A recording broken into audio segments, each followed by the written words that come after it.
The blizzard came, without warning that night. The kind that buries everything. Roads, footprints, second chances. Most people in the mountain town had locked their doors hours ago, but Nicole Scott was still walking. She had 3 more miles to go after finishing her 3rd shift of the day. Her thin red jacket did nothing against the wind. Her fingers were numb. She told herself she just needed to make it home. Just a little further. Then her legs stopped listening. The snow didn't feel cold anymore when she finally fell. It felt soft. Like a bed she couldn't afford. That's when Gideon Voigt's car found her. He wasn't supposed to be there. Gideon had lived in the same forgotten manor on the mountain's edge for over 300 years, and in all that time, he had perfected the art of avoiding humans. He didn't shop in town. He didn't make friends. He didn't interfere. The last time he let himself care about someone, he watched her grow old in what felt like a heartbeat. He buried her with his own hands. After that, he made a promise to himself. No more connections. No more pain. Just silence. Just survival. But that night, something pulled him from his usual path through the woods. Maybe it was the wind. Maybe it was instinct. Maybe, after centuries of numbness, some part of him still remembered what it felt like to be human. He saw her lying in the snow, curly brown hair dusted white, red jacket barely visible against the storm. At first, he thought she was already gone. He'd seen enough death to recognize it. He should have kept walking. That's what the old Gideon would have done. The smart Gideon. The one who had learned that saving people only meant losing them later. But her hand twitched. Just once. Gideon closed his eyes and cursed under his breath. Then he knelt beside her, brushing snow from her face. Her skin was ice cold, lips pale, pulse barely there. She was dying. And for the first time in 100 years, he made a choice that wasn't about protecting himself. He lifted her into his arms, light as nothing, fragile as glass, and carried her through the storm toward the one place no human had entered in decades. His home. He didn't know her name yet. Didn't know she worked 3 jobs just to survive. Didn't know she had a dream bigger than her circumstances. Didn't know that saving her life tonight would be the beginning of the end of everything he'd built to keep himself safe. All he knew was this.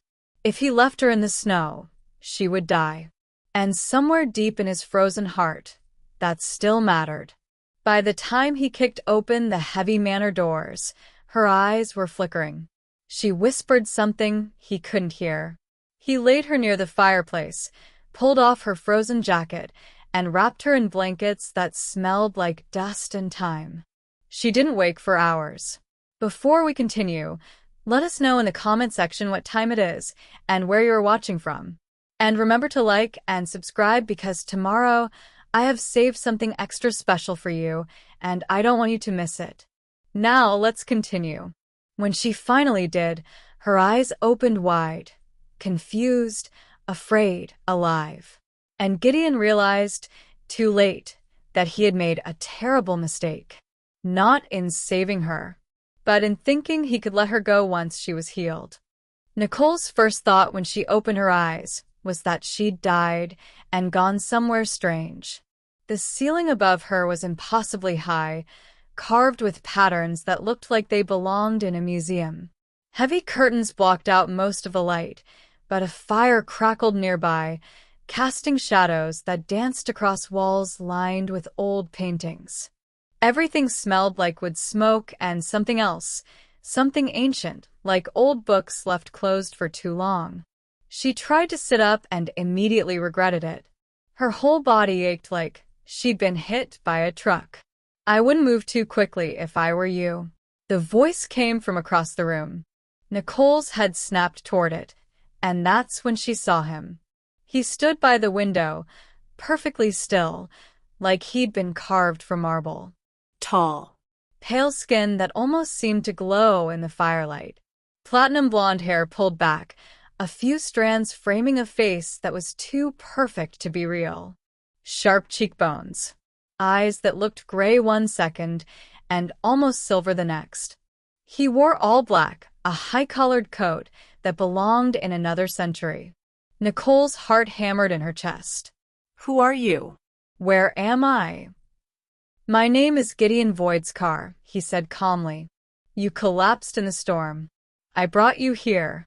You've been unconscious for nearly 12 hours. She looked down at herself.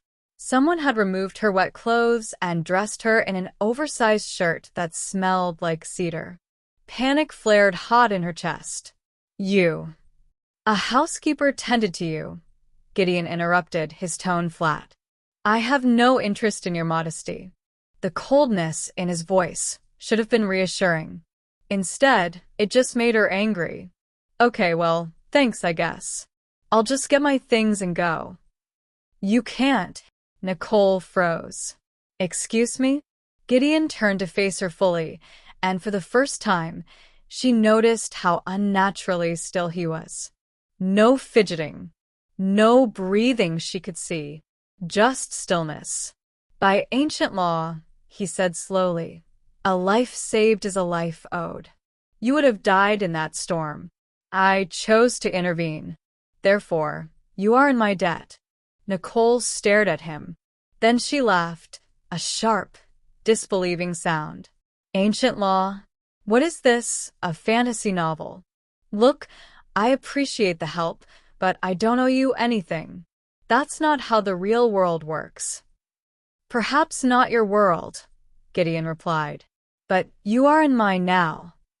Something in his eyes made her believe him, and that terrified her more than the cold ever had. Fine, Nicole said, her jaw tight. How much do I owe you? I'll pay you back. You misunderstand. This is not a financial matter. Then make it one. Her voice came out sharper than she intended. I'm not a charity case. I don't take handouts. So tell me what it costs, the room, the fire, whatever medical stuff you did, and I'll pay you. It might take a while, but I'll pay every penny. Gideon's expression didn't change, but something flickered behind his eyes. You have no money. I have 3 jobs, Nicole shot back. I'll pick up more shifts. I'll figure it out. You nearly died from exhaustion. And whose fault is that? She threw off the blanket and tried to stand, wobbling immediately. Gideon moved faster than should have been possible, steadying her with one hand. His touch was ice cold. She jerked away. Don't. They stood there, staring at each other. Nicole's pride burned hotter than the fireplace. She'd spent her whole life refusing to be pitied, refusing to be saved. She wasn't about to start now. Let me work for you, she finally said. You've got this giant, creepy mansion. You obviously need help. I'll clean, cook, whatever you need. I'll work off the debt. Then we're even. Gideon tilted his head slightly, studying her like she was some kind of rare specimen. You would rather scrub floors than allow the debt to simply exist? Every single time. For the first time since she'd woken up, something almost like emotion crossed his face. Not quite a smile. Not quite surprise. Something else entirely. Like he'd forgotten people could still surprise him, and the memory of it hurt. Very well, Gideon said quietly. You may stay and work until your debt is satisfied. Nicole nodded once, satisfied. She didn't see the way Gideon watched her even after she turned away. Didn't see the curiosity blooming in eyes that hadn't felt curious about anything in over a century. Nicole's first day of work began at what she assumed was morning, though with every window covered in thick blackout curtains, it was impossible to tell. The manor was massive. Room after room stretched out like a maze, each one more unsettling than the last. Grand hallways lined with portraits of people in old-fashioned clothing, their painted eyes seeming to follow her as she passed.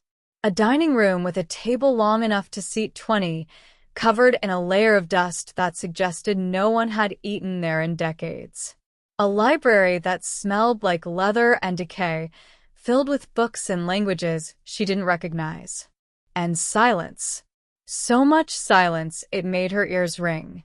She started in the main hall, sweeping floors that didn't really need sweeping. Gideon was nowhere to be seen. In fact, she didn't see him all day. By the time exhaustion forced her to stop, she'd cleaned 3 rooms and hadn't encountered a single living soul. That night, or what she thought was night, she finally saw him again. He appeared in the kitchen doorway without warning, no footsteps to announce his arrival. Just suddenly there, watching her with those unsettling gray eyes. "You should rest," he said. "I'm fine," Nicole lied. Her arms ached. Her legs hurt. But she wasn't about to complain. He didn't argue, just turned and disappeared back into the shadows. The days, if she could call them that, began to blur together. Nicole established a routine, mostly to keep herself sane. Wake up in the small bedroom Gideon had given her. Clean whatever section of the manor she'd assigned herself. Eat alone in the kitchen from the strange stockpile of food that seemed to replenish itself. Sleep. Repeat. But the oddities kept piling up. There were no mirrors. Not a single one in the entire estate. She'd checked. Every window had those heavy blackout curtains nailed into the frames like Gideon was hiding from the sun itself. She never saw him during what she guessed were daylight hours. Only after darkness fell, and even then, he moved through the manor like a ghost, appearing and vanishing without sound. Once, she found a room filled with clocks. Hundreds of them, all stopped at different times. Another day, she opened a closet and found nothing but old coats that smelled like they hadn't been worn in a century. The isolation started to claw at her. Back in her cramped apartment, she'd barely had room to breathe. Her 3 jobs had left her exhausted every single day. But at least there had been noise. Traffic outside her window. Neighbors arguing through thin walls. The coffee shop where she knew the barista's name. Here, there was nothing but space and silence, and the feeling that she was the only living thing in a tomb. She missed her life. Missed the exhaustion. Missed feeling human. But Nicole Scott had never been a quitter. So she kept her head down and worked. Didn't ask why there were no mirrors. Didn't ask why Gideon only appeared after dark. Didn't ask why sometimes, when he looked at her, his eyes seemed to reflect light like an animal's. Pride, she'd learned long ago, meant keeping your questions to yourself. Even when fear whispered that she already knew the answers. Even when every instinct screamed that she was living with something that wasn't quite human. She scrubbed floors. She dusted shelves. She organized books. And she pretended not to notice the way Gideon watched her from doorways, silent and still, like he was trying to remember what it meant to be curious about another person. The manor felt like a beautiful prison, and Nicole was starting to wonder if her debt would ever truly be paid, or if that was never the point at all. Gideon had lived in silence for so long, he'd forgotten what it sounded like when a space was alive. Then Nicole started humming. It happened on her 5th day. He was in his study, pretending to read a book he'd already memorized 2 centuries ago, when he heard it, a soft, off-key melody drifting from somewhere down the hall. He set the book down and followed the sound.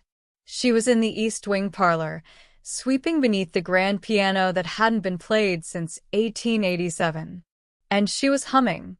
Some modern song he didn't recognize, cheerful and completely out of place in the gloom of his estate. Gideon stood in the doorway, hidden in shadow, and just listened. When was the last time these walls had heard music? She finished sweeping and moved to the bookshelf, still humming. Then she stopped, hands on her hips, frowning at his collection of first editions like they'd personally offended her. "This is just sad," she muttered to herself. Gideon's eyebrow raised. "Sad?" Then, to his absolute horror, she started pulling books off the shelf. He stepped into the room. What are you doing? Nicole jumped, clutching a copy of a book that had been published before her great-grandparents were born. Oh my God, you've got to stop sneaking up on people. Those books are organized by publication date. Some are over 300 years old. Yeah, and they look depressing. She gestured at the shelf. All dark spines, all serious. It's like a funeral in book form. They're rare editions. They're sad, Nicole interrupted, already rearranging them. Look, now they're by color. See? Blue, green, red. It's happier. Gideon stared at her. Happier. She'd just reorganized 3 centuries of carefully curated literature because it looked happier. He should have been angry. Should have told her to put them back immediately. Instead, he found himself looking at the shelf, really looking at it, and realizing that the splash of color did something strange to the room. It made it look less like a mausoleum and more like a place someone might actually want to be. It's acceptable, he said stiffly. Nicole grinned like she'd won something. After that, Gideon started paying attention. He noticed that she talked to herself constantly. Full conversations, like she was 2 different people. Okay, Nicole, you can do this. It's just a huge, creepy staircase. Nothing scary about scrubbing a 100-year-old banister in a house with no mirrors. Totally normal. Very chill. She narrated her entire day. Left cabinet, plates. Right cabinet, cups. Why does one person need 40 plates? Is he throwing dinner parties for ghosts? Nicole, stop asking questions. Not your business. Sometimes she'd argue with herself. You should just ask him what he is. Absolutely not. He's clearly not human. Asking personal questions is rude, Nicole. So is lying about being a vampire. We don't know he's a vampire. Boy, we absolutely know. Gideon listened from the shadows, something uncomfortable stirring in his chest. When was the last time he'd heard someone be so unguarded? So fully, messily human? One evening, he found her in the library, reorganizing another shelf. She'd opened one of the curtains, just a crack, and a sliver of moonlight cut across the floor. Don't you miss it? She asked suddenly. He went still. Miss what? Sunlight. Real light, not just fire and shadows. For a moment, Gideon couldn't speak. The question was so simple, so direct. And the answer he'd buried for decades, rose up in his throat like a confession. Yes. Every single day. But he didn't say that. Instead, he said, you should close that curtain. Nicole looked at him, and something like understanding crossed her face. Not pity, just recognition. She closed the curtain without another word. But the next day, she brought flowers into the kitchen. Cheap grocery store daisies in a chipped vase. For color, she explained when she caught him staring. Color. Humming. Conversations with herself. Rearranged books. Nicole Scott was bringing life into his tomb. And Gideon realized, with something close to panic, that he didn't want her to stop. It happened in the library on a Tuesday, or at least Nicole thought it was Tuesday. She'd been dusting the top shelves, the ones she needed a ladder to reach, when she found a section she'd somehow missed before. The books here were different. Older. The leather cracked and peeling, the pages yellowed to the color of old bone. She pulled one down carefully and opened it. The text inside made no sense. Not like another language she recognized. Spanish, had seen French before. This was something else entirely. Symbols and letters that looked almost familiar but weren't. Like someone had invented an alphabet and then forgotten to tell anyone about it. She pulled down another. Same thing. Another. Same. Okay, what language even is this? She muttered, squinting at a page. Sumerian. Nicole nearly fell off the ladder. Gideon stood at the base, one hand steadying it, looking up at her with an expression she couldn't read. Sumerian, he repeated. That one in your left hand is Akkadian. The red one on the third shelf is ancient Egyptian. Demotic script, not hieroglyphics. Nicole climbed down slowly, still holding the book. Those languages are dead. Like, nobody speaks them anymore, dead. I'm aware. So how do you? She stopped. Looked at him. Really looked at him. The too pale skin. The way he never seemed to breathe. The fact that she'd been here for weeks and never once seen him eat. The no mirrors thing suddenly made a lot more sense. You're a vampire, she said flatly.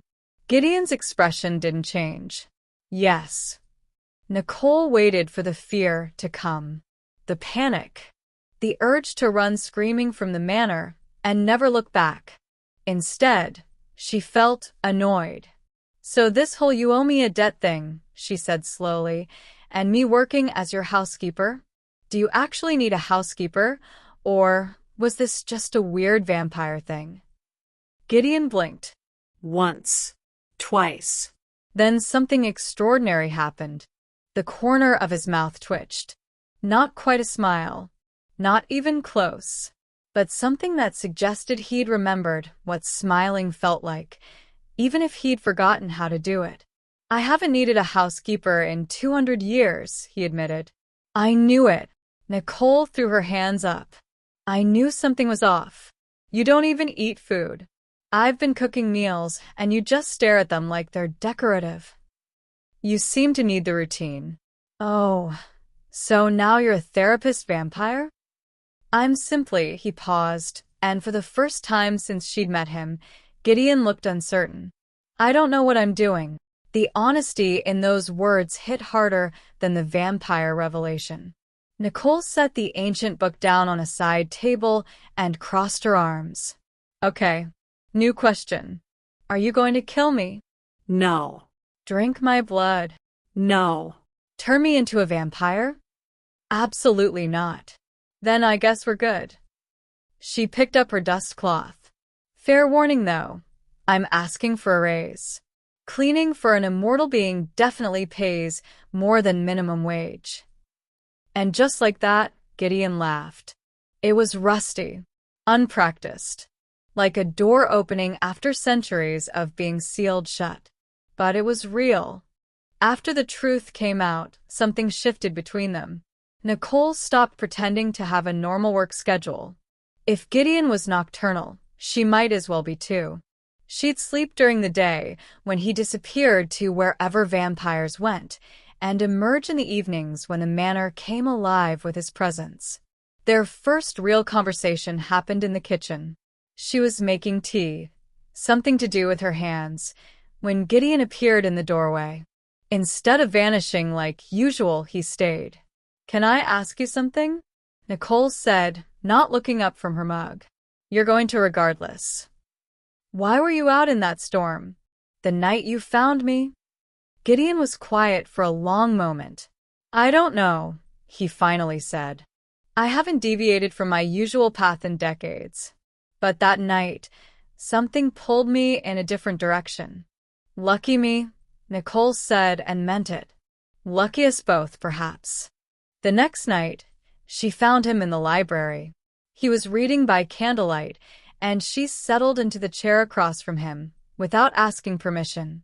Tell me something, she said. He looked up. Such as? Anything. You've been alive for how long? 395 years. Nicole whistled low. Okay. So tell me, what's the wildest thing you've seen the world do? Gideon set his book down. The invention of flight, he said after a moment. I watched humanity go from horse-drawn carriages to machines that could cross oceans through the sky. That was extraordinary. Did you ever fly? Like on a plane? Once. In 1952. It felt unnatural. Says the guy who's literally undead. That almost smile again. Fair point. It became their routine. Nicole would ask questions, and Gideon would answer. Carefully at first, rationing his stories like they were precious resources he couldn't afford to waste. But Nicole had a way of pulling things out of him. "What did you do before all this?" he asked one night. She shrugged. "Survived, mostly. My mom died when I was 16. No other family. I've been working ever since. 3 jobs, coffee shop, overnight stock at a grocery store, and weekend shifts at a call center." "That's why you collapsed." Yeah, well, "Medical school isn't cheap. I've been saving since I was 17. Almost have enough for the first year." Gideon studied her. "You want to be a doctor?" "I want to help people," Nicole corrected. "I'm tired of watching people suffer because they can't afford care. I grew up like that. My mom died like that." She met his eyes. so yeah, "I'm going to be a doctor, no matter how long it takes." Something flickered across his face. Respect, maybe. Or recognition. "You're resilient," he said quietly. "I'm stubborn. There's a difference." "Is there?" Nicole grinned. "Okay, your turn. Tell me the most embarrassing thing that's happened to you in 300 years. "Absolutely not. Come on. You're immortal. You've got to have at least one good story." Gideon sighed, but she could see him fighting that smile. "There was an incident in 1804 involving a horse, a very muddy road, and a duchess who wouldn't stop laughing." "Oh, we're telling this story." right now. "Start from the beginning." And he did. The nights blurred together after that, filled with stories that spanned centuries. Gideon told her about the French Revolution, about the first time he heard a phonograph, about a tiny bookshop in London that had been run by the same family for 200 years until it finally closed in the 1990s. Nicole told him about her childhood, about the neighbor who taught her to read, about the time she tried to dye her hair purple and it came out green. She made him laugh. Actually laugh, not that rusty, surprised sound from before, but real laughter that echoed through the halls and made the manor feel less like a tomb. One night, she was telling him about a disastrous date she'd been on years ago, and Gideon laughed so hard he had to steady himself against the bookshelf. "It's not that funny," Nicole protested, but she was laughing too. "He threw the wine at a waiter because he thought it was corked. He said it smelled like betrayal." Gideon doubled over, and Nicole realized with a start that this was probably the first time he'd laughed like this in decades. Maybe centuries. The manor didn't feel dead anymore. It felt like something new was growing in the spaces between them, something neither of them had names for yet. Something that felt dangerously close to hope. The temperature dropped suddenly that night, cold seeping through even the manor's thick stone walls. Nicole had claimed her usual spot by the fireplace in the main sitting room, surrounded by medical textbooks she'd had delivered to the manor. Anatomy, physiology, Chemistry. She was determined not to let her studying slip just because she was living in a Gothic mansion with a vampire. Gideon found her there around midnight, curled in the armchair with a thick textbook open on her lap. Her pen had fallen from her hand, rolling across the floor. She was asleep, her head tilted at an angle that would definitely hurt when she woke up. The fire had burned low, just embers now. He should wake her, send her to bed. Instead, Gideon stood there, watching the firelight play across her face. She looked younger like this. Peaceful. The constant determination she carried smoothed away into something softer. He noticed her shiver. Before he could think better of it, he crossed to the old wardrobe in the corner, the one that held things he hadn't touched in decades, and pulled out a black cloak. Heavy wool, lined with silk. He'd worn it through a particularly harsh winter in Vienna, back when winters still felt cold to him. Gideon draped it carefully over Nicole's sleeping form, tucking it around her shoulders. She shifted slightly, pulling the cloak closer, and murmured something he couldn't make out. He should leave. This was already too much. Too close. But he stayed, adding wood to the fire until it crackled back to life, then finally forced himself to walk away. Nicole woke to warmth and confusion. She wasn't in her bed. She was still in the armchair, her textbook now on the floor, and she was wrapped in something that felt expensive and smelled like cedar and old libraries. She sat up, and the black cloak pooled in her lap. It was beautiful. The kind of thing you'd see in a museum, not draped over someone who'd fallen asleep studying. The fabric was impossibly soft, the craftsmanship obvious even to her untrained eye. "You're awake." Gideon stood in the doorway, looking like he'd been caught doing something he shouldn't. Nicole held up the cloak. "Did you? You were cold." She stood, the cloak heavy in her hands, and that's when she saw it. The painting hanging above the mantel, one she'd walked past 100 times without really looking at. It showed a man standing in front of a grand building, snow falling around him. He wore a high-collared coat and a black cloak that looked exactly like the one she was holding. The man in the painting had platinum blonde hair and sharp features. "That's you," Nicole said quietly. "In the painting." Gideon didn't deny it. She looked at the small placard at the bottom of the frame. "Vienna, 1823. "You've had this for 200 years, she said, running her fingers over the fabric. "And you just gave it to me?" "Loaned it," Gideon corrected, but his voice was softer than usual. Nicole walked toward him, still holding the cloak. "Why?" "I told you. You were cold. You could have just woken me up." "I could have." They were standing close now, closer than they'd ever been when both were fully conscious of it. Nicole reached out to hand him the cloak, and their fingers brushed. The touch was electric. Gideon's hand was cool, but not unpleasant. Nicole's was warm, alive. For a moment, neither of them moved. Their hands stayed connected, the cloak suspended between them. Nicole's heart hammered in her chest.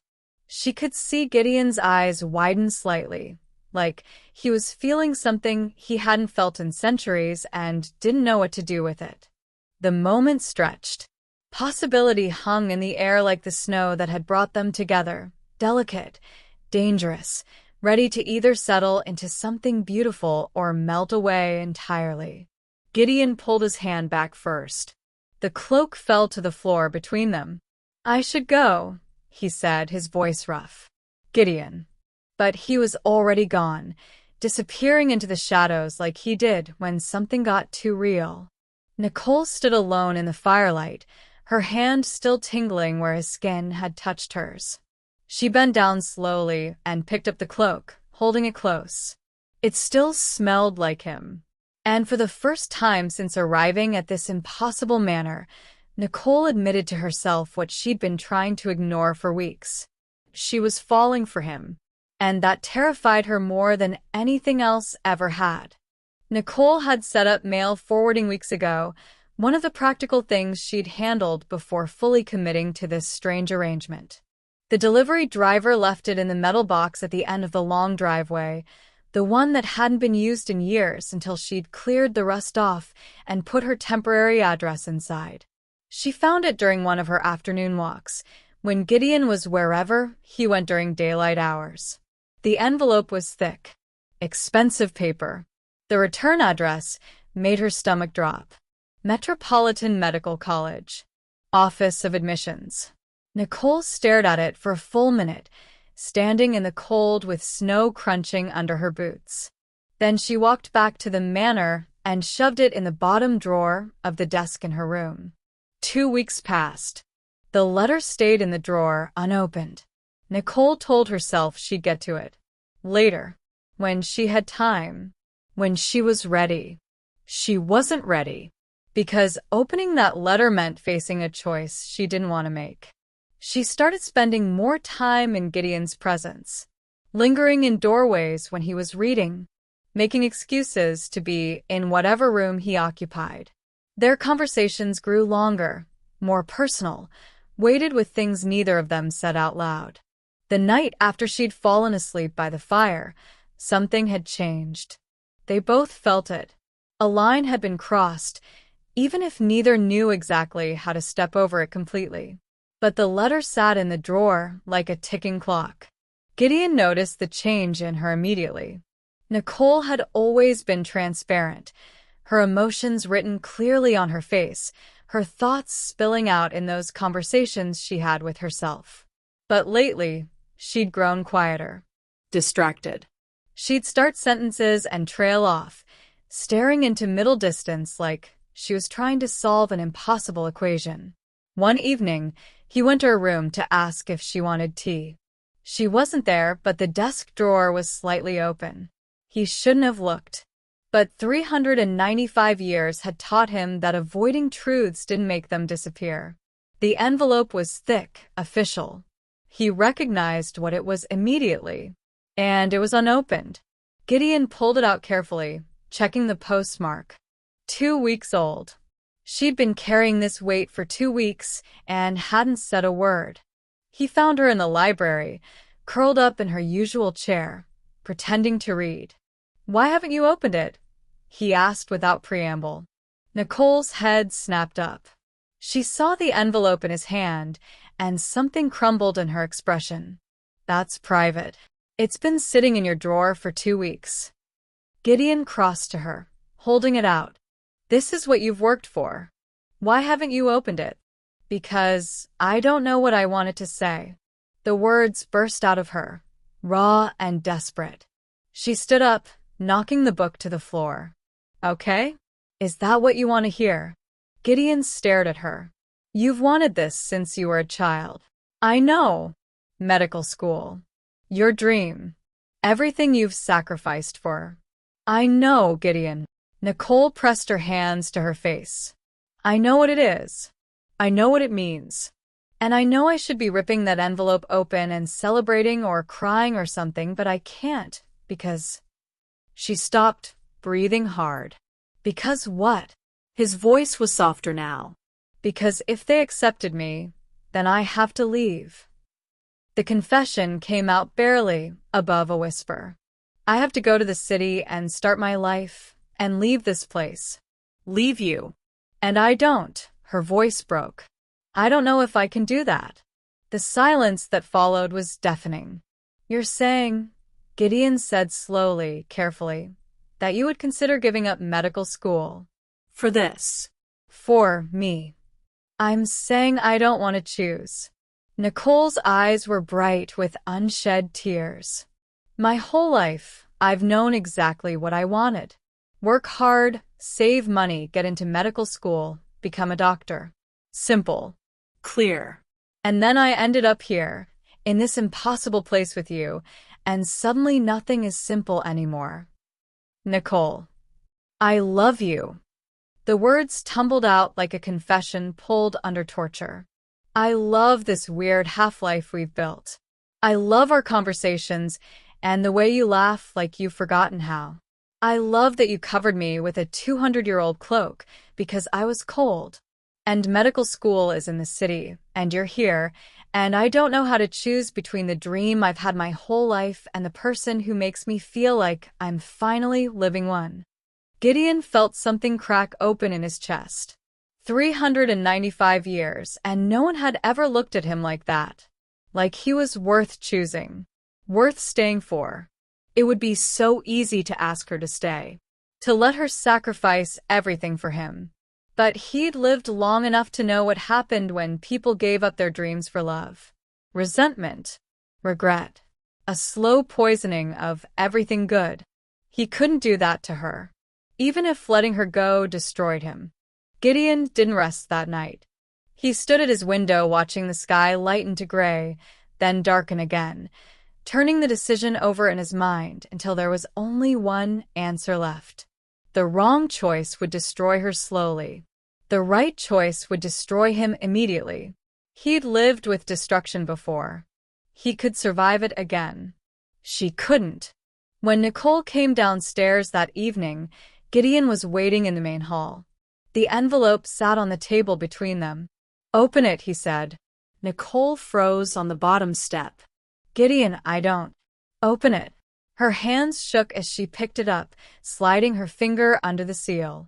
She pulled out the letter, her eyes scanning the first line. Then she looked up at him, and he saw it. Joy and devastation fighting for space on her face. "I got in," she whispered. "Of course you did." Gideon kept his voice even, controlled. "Your debt to me is paid, Nicole. You're free to leave." "What?" "You've worked here for 2 months. That's more than sufficient repayment for one life saved. I'm releasing you from your obligation." Nicole took a step toward him. "You're releasing me?" "Yes." "Just like that. Just like that." She stared at him, searching his face for something, warmth, hesitation, anything that contradicted his words. He gave her nothing. "What about what I said last night?" Her voice was small. "About loving you?" This was the moment, the place where he could tell the truth or set her free. Gideon looked at her, really looked at her, memorizing every detail because he knew he'd be replaying this moment for the next century, and chose the kindest cruelty he could manage. "You are an interesting diversion," he said flatly. "This manor gets tedious after a few decades. Your presence was entertaining. But surely you didn't think it was more than that." He watched the words hit her like physical blows. "Entertaining," Nicole repeated. "I'm 395 years old. You're a momentary blip. A footnote." He forced ice into every syllable. "Did you actually believe I felt something? I'm not capable of that anymore. I haven't been for centuries." "You're lying." But her voice wavered. "Am I?" Gideon tilted his head, channeling every ounce of the monster he'd once been. "Think about it rationally. Why would an immortal being fall in love with someone who'll be dust in 60 years? You were here. You were amusing. Now you're leaving. It changes nothing for me." "Gideon, go to medical school, Nicole. Become a doctor. Save lives. Do all the noble things you've dreamed about." He turned away from her, facing the window. "But don't waste any more time on fantasies about me. I don't love you. I can't love you. And I never will." The silence stretched so long, he thought she might call his bluff, might push back, demand the truth, refuse to leave. Instead, he heard her footsteps on the stairs. She packed quickly. 15 minutes, maybe 20. She'd arrived with almost nothing, and she was leaving the same way. When she came back down, a small bag over her shoulder and the acceptance letter clutched in her hand, her eyes were dry.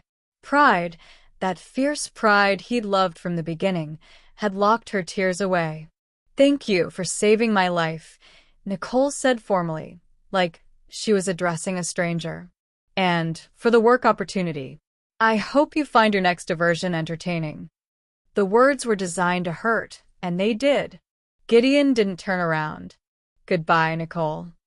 He heard the door open, felt the cold air rush in. "Goodbye, Gideon."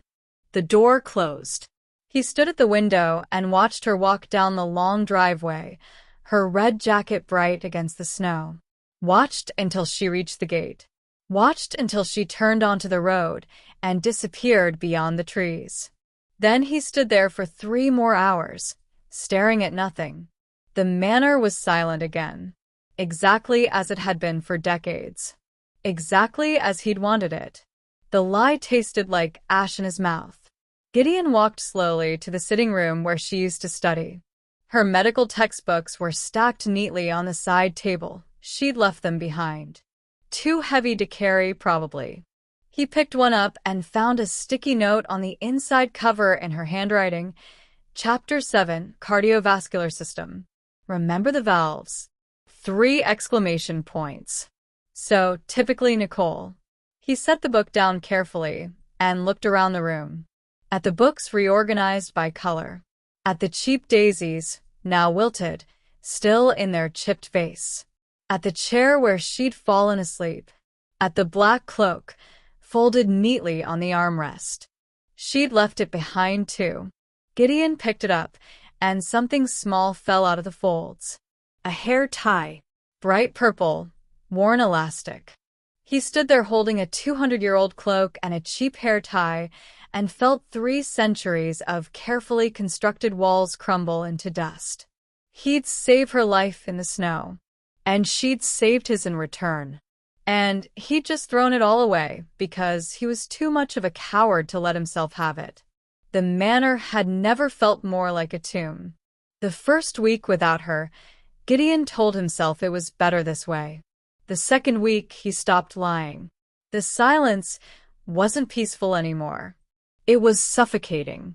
He'd walk through the manor and hear phantom sounds, her humming from the east wing, her voice arguing with herself in the library, her laugh echoing down the hallways. He couldn't enter the sitting room without seeing her asleep in the chair, textbook sliding off her lap. Couldn't look at the bookshelves without seeing the colors she'd arranged them into. Couldn't open a drawer without finding some trace of her. A pen, a scrunchie, a grocery list written in her handwriting. Bread, eggs, something that isn't 300 years old. 395 years of existence, and 3 months with Nicole Scott had unmade all of it. He tried to return to his old routines. Failed spectacularly. Books he'd read 1,000 times held no interest. The silence he'd once craved felt like punishment. One night, he found himself standing in front of the painting from 1823, still wearing the cloak he'd covered her with. He'd put it back on without thinking, and now he couldn't take it off. It was the last thing that had touched her. "You're a fool," he said to his painted self. 395 years old, and still a coward. The painting, unsurprisingly, had no response. But the truth settled in his chest like a stone. He'd pushed her away to protect himself from loss, and lost her anyway. What was the point of immortality if he was too afraid to live? In the city, Nicole threw herself into medical school with the same fierce determination she'd applied to everything else in her life. Lectures, Labs. study groups, anatomy practicals that should have fascinated her. She went through the motions, took perfect notes, aced her first round of exams, and felt absolutely nothing. Her roommate, a bubbly girl named Jasmine, finally confronted her 3 weeks in. "Okay, what's wrong with you?" "Nothing. I'm fine." "You got a perfect score on the biochem exam and didn't even smile." "Nobody's that fine." Nicole set down her textbook. "I left someone behind. To come here." "A guy?" "It's complicated." "Was he worth it?" The question hit harder than it should have. "I don't know anymore." But that was a lie. She knew. She'd known since the moment she walked away from the manor. Gideon had been worth it. Was worth it. Would always be worth it. She just didn't know if he'd ever believed that himself. Spring arrived early that year. The snow melted, and the city transformed from gray to green almost overnight. Nicole walked out of her anatomy lecture on the first genuinely warm day of March, pulling off her jacket and tilting her face toward the sun. That's when she saw him. Gideon stood across the courtyard, looking completely out of place among the students in hoodies and sneakers. He wore all black, as always, his platinum hair catching the sunlight in a way that made him look almost ethereal. Their eyes met. Nicole's heart stopped, restarted, then tried to beat its way out of her chest. She walked toward him slowly, afraid he might disappear if she moved too fast. "Hi," she said when she reached him. "Hi." His voice was softer than she remembered. Uncertain. "What are you doing here?" Gideon looked at her, and she saw something in his eyes she'd never seen before. Vulnerability. Raw and unguarded. "I was wrong," he said simply. "About everything. I told you I couldn't love you, that you were just a diversion. I lied." Nicole's breath caught. "I've spent 395 years avoiding life because I was terrified of loss. And then you collapsed in the snow, and you were stubborn and proud and impossible, and you made me feel things I thought I'd buried forever. He took a step closer. Losing you wasn't the tragedy I feared. The tragedy was having you and being too much of a coward to fight for it. Gideon, I'm not asking you to give up medical school. I'm not asking you to come back to the manor. I'm asking. He paused, and she realized his hands were shaking. I'm asking if you'll teach me how to live again. Here, in the city, in the world, with you. Nicole felt tears prick her eyes. You'd leave the manor? After centuries? I'd leave everything, Gideon said quietly. For you. If you'll have me. She should make him work for it. Should make him grovel after what he'd put her through. Instead, she closed the distance between them and kissed him. He was still cool to the touch, but when his arms wrapped around her, she'd never felt warmer. When they finally broke apart, Nicole was crying and laughing at the same time. Okay, she said. But if we're doing this, you need to actually live. No more hiding. No more just existing. I don't know how anymore. Then I'll teach you. She grabbed his hand, cold fingers threading through warm ones, and started walking. Come on. First lesson, lunch. Have you ever had a food truck taco? A what? Oh, this is going to be fun. They walked through the city together, hand in hand. Gideon flinched at the noise at first, overwhelmed by cars and crowds and the sheer aliveness of everything. But Nicole squeezed his hand, and he studied. She bought him a taco. He ate it hesitantly, then with genuine surprise. This is actually good. Welcome to the 21st century. They walked for hours. Nicole showed him her favorite coffee shop, the library where she studied, the tiny park where she went when she needed to think. And slowly, Gideon stopped looking like a ghost visiting the living world. He started looking like someone who belonged in it. As the sun set, painting the sky orange and pink, they sat on a bench overlooking the river. I'm terrified, Gideon admitted. Me too, Nicole said. But maybe that's the point. Maybe being alive means being scared and doing it anyway. He looked at her, and this time he smiled. A real smile that reached his eyes. Teach me, he said. I will. And she did. True love, they discovered, didn't demand sacrifice. It demanded courage. The courage to transform, to risk, to build something new from the ruins of what you'd been. Together, they were both finally brave enough to live.